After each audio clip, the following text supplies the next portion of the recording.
waamicha lagannaa gabaa fi uggura geejjibaa haaraa ibsa qeerroo bilisummaa Oromoo irraa kenname amajjii 23 bara 2024 hashama harka fuune kabajamtootaaf daawwattoota keenya qaqqaalii biyya keessa fi biyya alaa akkasuma addunyaa guutuu irra teessanii kan nu daawwachaa jirtan hunda keessaniif nageenyi keenya jaalalaa lafa jirtan hundatti isin yaa ga'u. Egaan kabajamtootaaf daawwattoota keenya qaqqaalii waamicha lagannaa gabaa fi uggura geejjibaa haaraa ibsa qeerroo bilisummaa Oromoo irraa kenname uummanni Oromoo koloneeffattoota kaaban erga xumura jaarraa 19ffaa humnaan cabee kaasee gabrummaa dhooftuu eenyummaa namummaa isaa mulqatee fi akka sabaatti jiraachuuf wabii dhorkatee baatee jaarraa 21ffaa keessa seenee jira. Sirna gita bittoota kolonii jalqabee sirnoota cunqursaa addunyaa waliin har'aanii wal furaaqee saba ulfoo mancaasaa hidhaa gidirsuu fi lubbuu kuma dhibbootan lakkaa'aman galaafachuu barootaas dhiyoo waggoota 5 kana ammoo kan baroota kamuu caalaa dachaan gochoonni sukkaneessoon farra mirga namummaa Oromoo irratti raawwataman himamee hin dhumuu uummanni Oromoo cunqursaa impaayirettiin irraan ga'aa jirtu yeroo adda addaatti qabsoo irratti gochuu sirnoota abbaa irree hundeerraasus bu'aan qabsoo isaa hatamaa sabicha daran cunqursaa hamaaf saaxilee jira. Sabni cunqursaa keessa jiru qabsaa'uun mirgas dirqamas waan ta'eef har'as kallattii qabsoo gaafatu maraanuu diddaa sirnicha irratti gaggeessuu jabeessinee jirra.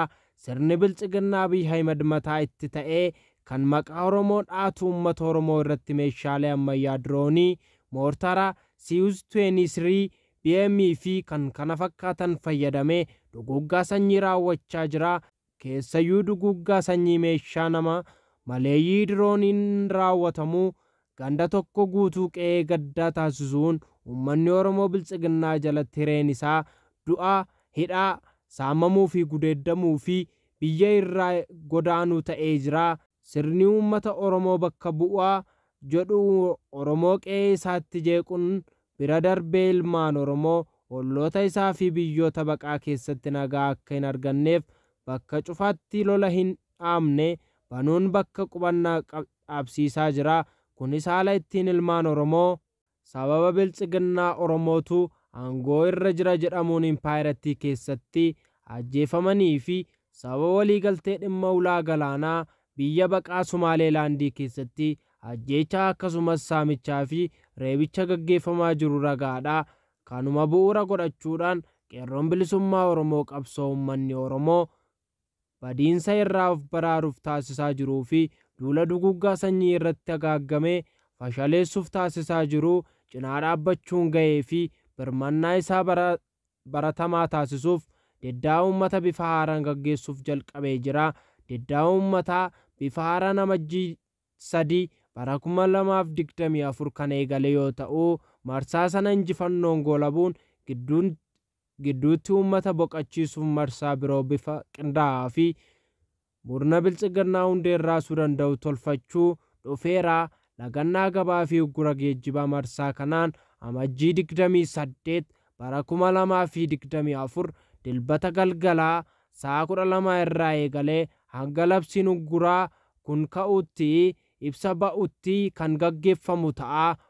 Waamicha lagannaa gabaa fi uggura geejjibaa kun Oromiyaa keessatti ilmaan Oromoo qofaan osoo hin taane saboonni hiree wal fakkaatoo qabnu sirna bilchiginnaa hacuuccaa jala jirtanii fi murni bilchiginnaa uummata impaayirettiif hin ta'u jettan akka ittiin hirmaattan waamicha dabarsinaa.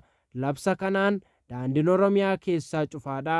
Daandiin Finfinneetti geessu cufaadha. Naannolee ollaa Oromiyaa waliin wal quunnamsiisuun Gaambeellaa, Asoosaa, Sidaamaa fi uummattoota kibbaa Amaaraa, Sumaalee, Affaar cufaadha.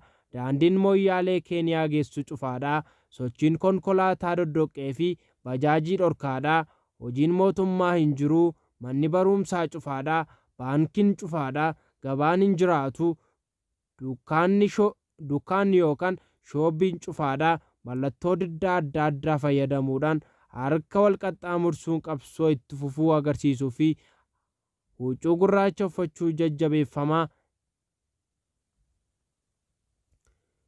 Keessayyuu dhiyeessiin kuduraa fi muduraa, loon, re'ee, hoolaa, albuuda midhaanii fi wantoonni gara Finfinneetti fe'aman guyyoota uggura kanaatiin tasumaa kan hin eeyyamamne ta'a.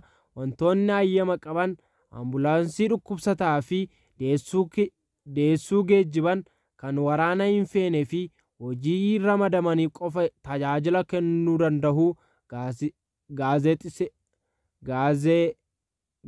Gaazexeessitoota biyya keessa fi alaa diddaa uummata kanaa gabaasuuf socho'an waamicha lagannaa gabaa fi uggura geejjibaa kun hawaasa Oromoo hunda bifa hirmaachiseen akka gaggeeffamu yeroo dhaamnu, konkolaachiftoonni fi abbootiin qabeenyaa faayidaa yerootiif qajeelfama kana akka hin cabsine akeekkachiisna.